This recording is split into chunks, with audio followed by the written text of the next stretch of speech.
বিশ্বের সর্বকালের সর্বযুগের সর্বশ্রেষ্ঠ মহামানব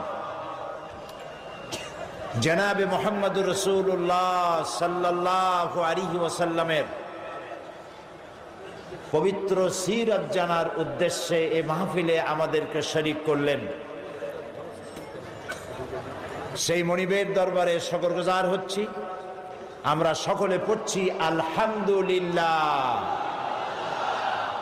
আপনারা মাহফিলে আসতে পেরে বেজার না খুশি? অল্প না বেশি? সেই রকম বেশি মোহব্বতের সাথে পড়েন আলহামদুলিল্লাহ। রব্বানা লাকাল হামদ হামদান কাসীরান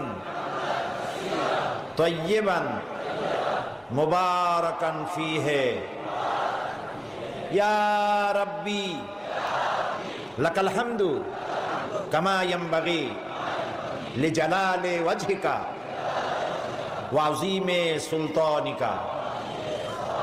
আমরা প্রাণ ভরে আমাদের মনিব, আমাদের মালিক, আমাদের রব আল্লাহ সুবহানাহু ওয়া তাআলার শুকরিয়া আদায় করে নিলাম। তিনি দয়া করে আমাদেরকে মাহফিলে উপস্থিত করেছেন।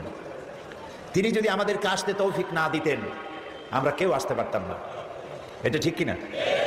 তিনি আজকের এই মাহফিল তার হাবিবের শানে আয়োজিত মাহফিলে যাদেরকে পছন্দ করেছেন কেবলমাত্র তারাই আসতে পেরেছেন। এবং তো হয়েছে 20 মাইল, 25 মাইল, 30 মাইল, 50 মাইল বা তারও অধিক দূরত্ব থেকে লোকেরা এসছেন। আবার এমনও হয়েছে যে ঘরের কাছে, মাহফিলের কাছে, কিন্তু আসার সৌভাগ্য হয়নি। হয়েছে না এমন?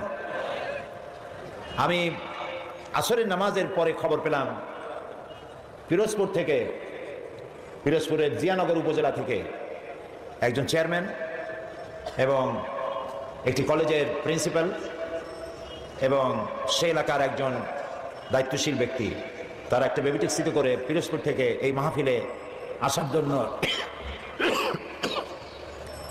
রওনা করেছিলেন। প্রতিমধ্যে অ্যাক্সিডেন্ট করেছেন। জীবিত আছেন 3 জন, কিন্তু আহত হয়েছেন। তারা বোধহয় হসপিটালে পৌঁছে গেছে কিনা আমি জানতে পারি নাই। মাহফিলের শেষে খবর নেব ইনশাআল্লাহ। আমি শুরুতে তাদের জন্য দোয়া চাই, আপনারা দোয়া করুন আল্লাহ তাআলা তাদেরকে যেন পূর্ণ সুস্থ করে দেন, হায়াতে তাইয়্যিবা সেহাতে কুল্লিয়া যেন দান করেন। আলোচনার শুরুতে আরো দোয়া করে নিতে চাই। এ মাসটি ডিসেম্বর মাস, মহান বিজয়ের মাস। এ মাসেই 9 মাসের যুদ্ধের পর এদেশের বীর মুক্তিযোদ্ধারা যুদ্ধ করে দেশকে স্বাধীন করেছিলেন। তাদের মধ্য থেকে যারা দুনিয়া থেকে বিদায় হয়েছেন আমরা তাদের আত্মার মাগফিরাত কামনা করি। আল্লাহ তাআলা তাদেরকে সম্মানিত করুন, পুরস্কৃত করুন। এবং যে সমস্ত মুক্তিযোদ্ধারা পঙ্গু হয়েছেন, বেঁচে আছেন, তাদেরকে আল্লাহ সুস্থতা দান করুন। এবং একটি দেশকে স্বাধীন করার ব্যাপারে তাদের যে অবদান, সেজন্য মুক্তিযোদ্ধারা যারা বেঁচে আছেন আল্লাহ যেন তাদেরকে ঈমান সমৃদ্ধ জীবন যাপন করার তৌফিক দান করে দেন। প্রিয় ভাই সব, আমরা এসেছি এমন এক মহান ব্যক্তিকে জানার জন্য, এমন এক মহান সত্তাকে জানার জন্য যাকে না জানলে কিছুই জানা হবে না, এবং যাকে জানলে পরে এই পৃথিবীতে মানুষ হিসেবে জন্মগ্রহণ করেছি এর সার্থকতা লাভ হবে। সেটা মুসলমানদেরও যেমন, সেটা হিন্দু, খ্রিস্টান, বৌদ্ধ যারা তাদের জন্য তেমন। সমস্ত জাতির জন্য আল্লাহ রাব্বুল আলামিন তাকে পাঠিয়েছিলেন। তিনি অন্যান্য নবীদের মতো শুধুমাত্র একটি গোষ্ঠীর জন্য আসেন নাই। তিনি অন্যান্য জাতির মতো, অন্যান্য নবীদের মতো একটা এলাকার জন্য নবী হয়ে আসেন নাই। মুহাম্মদুর রাসূলুল্লাহ সাল্লাল্লাহু আলাইহি ওয়াসাল্লাম এসেছিলেন বিশ্ববাসীর জন্য। সুবহানাল্লাহ। দুনিয়ায় যত নবী আল্লাহ পাঠালেন সমস্ত নবীরা ছিলেন এলাকা ভিত্তিক এবং অঞ্চল ভিত্তিক, ভাষা ভিত্তিক।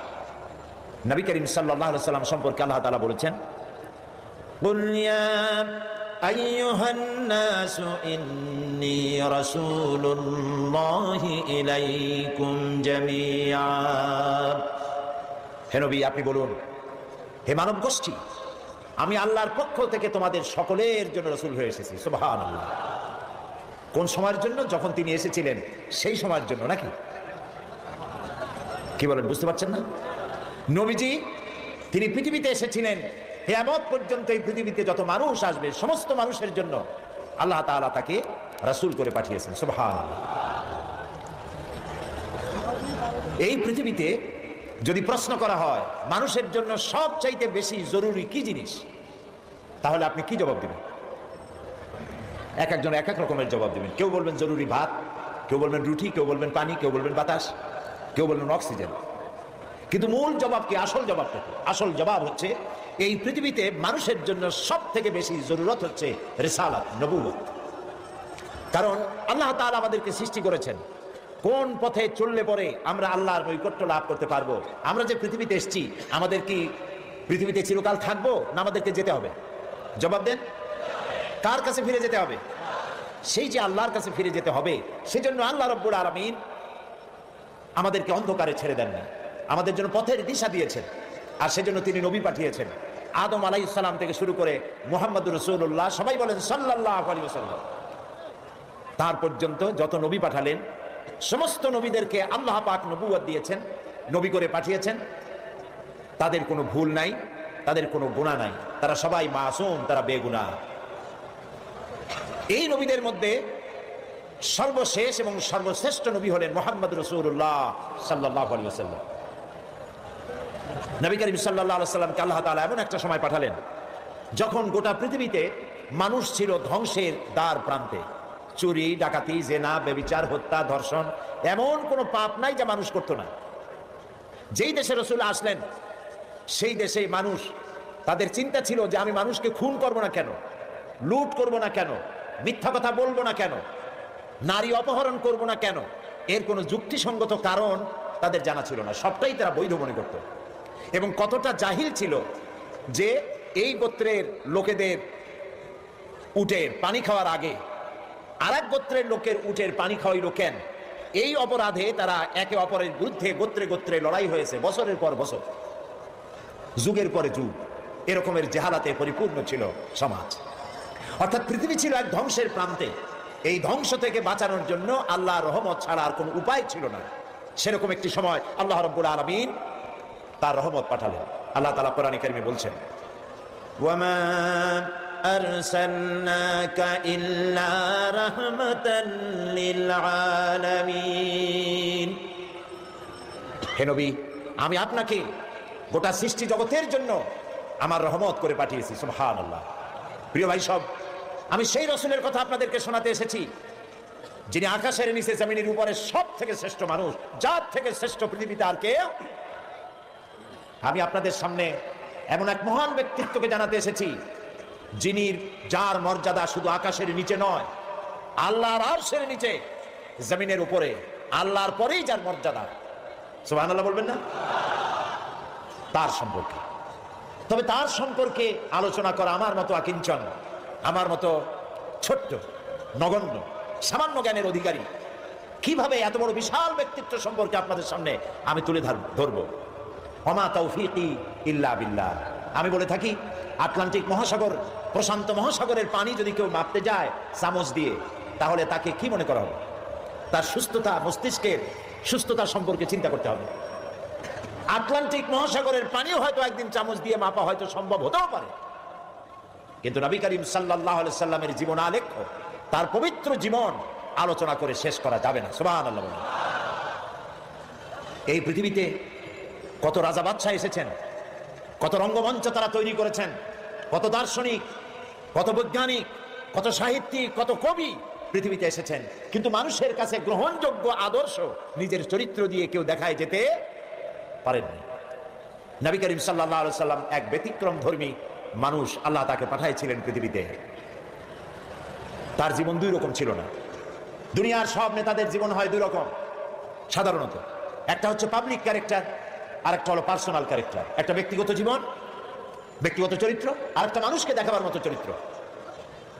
আপনি বলেন আমাকে, পৃথিবীতে এমন একজন নেতার নাম বলেন যিনি বলতে পারবেন আমার শৈশবে, আমার কৈশোরে, আমার যৌবনে, দিনে এবং রাতে আমি যা যা করেছি, আমার বন্ধুরা, আমার ড্রাইভার, আমার চাকর, আমার বাড়ির লোকজন, আমার বউ, আমার বন্ধু, আমার সাথী, তোমরা আমার ব্যাপারে যা দেখেছো সব মানুষকে বলে দাও। পারবে কেউ বলতে?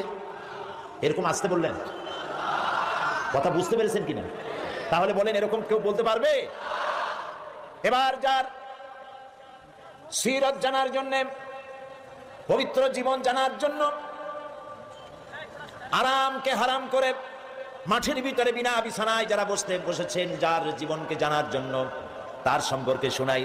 আল্লাহর নবী বলেছেন, ও আমার সাহাবীরা, ও আমার স্ত্রীরা, দিনের আলোতে রাতের আধারে আমার ব্যাপারে যা জেনেছো আর যা দেখেছো সবগুলো খুলে খুলে মানুষের সামনে বলে দাও। রাসূলের জীবন ছিল সূর্যের মতো দীপ্তমান, যেখানে কোনো কালিমা নাই। অন্ধ সূর্যের আলো অনুভব করতে পারে, ঠিক না? সমস্ত মানুষ তার জীবন সম্পর্কে ওয়াকিবহাল। পৃথিবীতে কেউ নাই রাসূলের চরিত্রে কোনো দাগ লাগানোর কোনো কথা বলতে পারে। সুবহানাল্লাহ বলতে ইচ্ছে করে না? আপনারা যে বসে আছেন এখানে, প্রত্যেকটা মুহূর্ত আপনার আমলনামায় নেকি লেখা হচ্ছে। কারণ জিক্রে ইলাহি যেমন ইবাদত, আল্লাহর জিকির করা কি বলেন না কেন? আল্লাহর জিকির যেমন ইবাদত, জিক্রে ইলাহি যেমন ইবাদত, জিক্রে হাবিবও তেমন ইবাদত। আমরা রাসূলকে স্মরণ করছি, তার আলোচনা করছি। কি মহান ব্যক্তিত্ব, যার জীবনে দুই রকমের কোনো কিছু নাই, সব স্পষ্ট। আল ওয়াদুহু ওয়াস সারাহা, একদম দিবালোকের মতো স্পষ্ট, কোনো বক্রতা নাই। কাফেরেরা চিন্তা করতো যে এই লোকটা হইল কেমনে, এভাবে কেমনে হলো? শৈশব, কৈশোর, যৌবন কাটালেন তিনি এই সমাজের মধ্যে, কিন্তু মিথ্যা কথা বলেন না। মিথ্যা ছাড়া সমাজ চলে না, মদ ছাড়া মুহূর্ত চলে না। মদের অন্তত 100 প্রকার নাম ছিল তাদের। মদ খাইতে খাইতে শেষ পর্যন্ত মদের গ্লাস আর জগ বুকে জড়াই বেগে চিতে পড়ে থাকতো। এরকম একটি সমাজে তিনি বড় হলেন। মদের গ্লাস তিনি টাচ করেছেন, হাত দিয়ে ধরে দেখেছেন, জীবনের শত্রুরাও বলতে পারবে না কেমনে হইল। তিনি যখন কোরআন শরীফ পড়তেন, কাফেররা মনে করতো যে লোকটা কোনোদিন কোনো কবির সাথে বসে নাই, ওঠে নাই, সাহিত্যিকদের সাথে আনাগোনা ছিল না। এই যে মিলাই মিলাই বলে, নিশ্চয়ই কবি হয়ে গেছে, তলে তলে কবি হয়ে গেছে। নবী করিম সাল্লাল্লাহু আলাইহি সাল্লাম সম্পর্কে যখন যে কথা এসেছে, জবাব রাসূলের দেওয়া লাগে নাই, জবাব দিয়েছেন কে? রাসূলকে এক পর্যায়ে মজনুন বলা হয়েছে, মানে কি? পাগল বলা হয়েছে। রাসূলকে পাগল বলা হয়েছে, রাসূল জবাব দেন নাই। কারণ রাসূলকে যদি পাগল বলা হয়, তাতে রাসূলের তো অসুবিধা নাই। এই আঘাত লাগে আল্লাহর, আঘাত লাগে আল্লাহ তাআলার অস্তিত্বের উপরে। আল্লাহ রাব্বুল আলামিন সঙ্গে সঙ্গে জবাব দিয়ে দিলেন।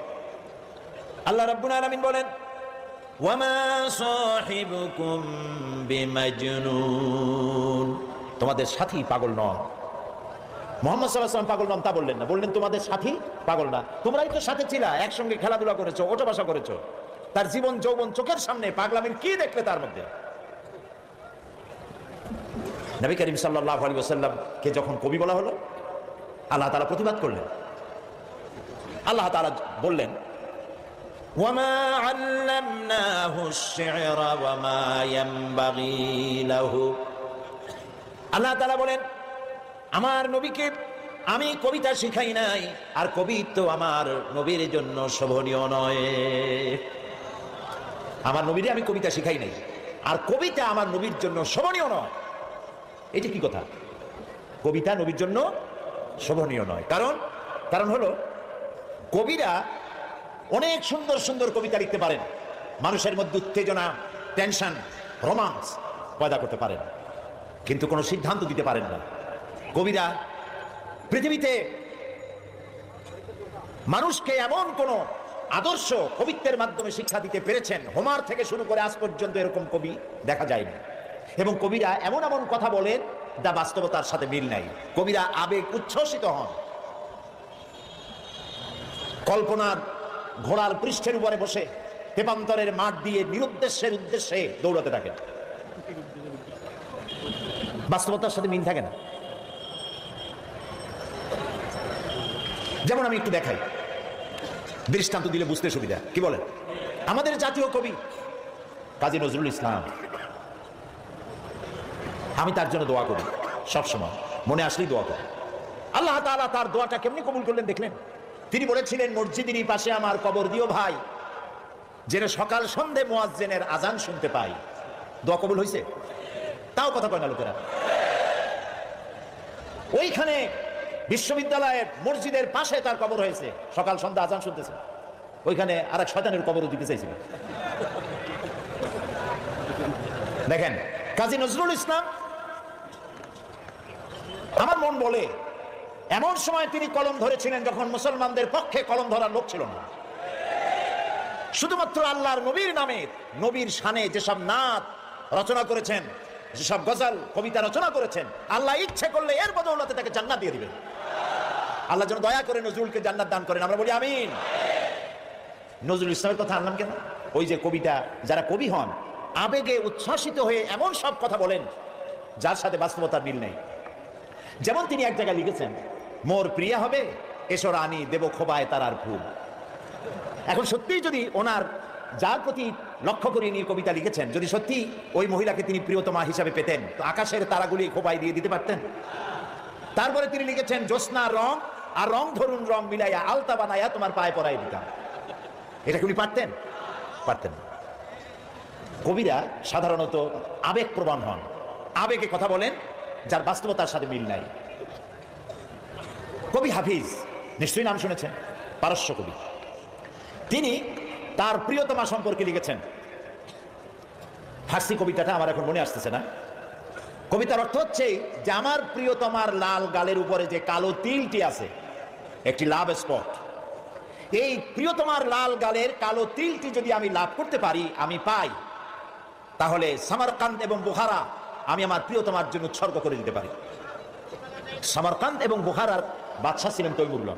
তৈমুর লং এই কবিতা শুনিয়া পুলিশ পাঠাতে ব্যাটার ধরে নিয়ে বলল, হাফিজ তুমি তোমার প্রিয়তমার লাল গালের কালো তিলের জন্য গলায় দড়ি দিয়ে মরো, কিন্তু আমার রাষ্ট্র বিলায় দেওয়ার অধিকার তোমার কে দিল? হাফিজ দেখলো যে সর্বনাশ, আমার তো জীবনই শেষ হয়ে যাবে।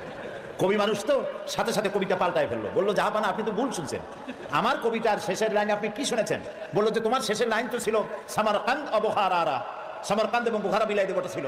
তিনি বলছেন না, আপনি ভুল শুনেছেন, ওখানে আমার মূল কথা ছিল সেমনকান অখর মারা। তার মানে হলো আমি বলতে চেয়েছি আমার প্রিয়তমার লাল গালের কালো তিলটি যদি লাভ করতে পারি তাহলে 3 মণ চিনি আর 1 মণ খোরমা বিলাই দেবো।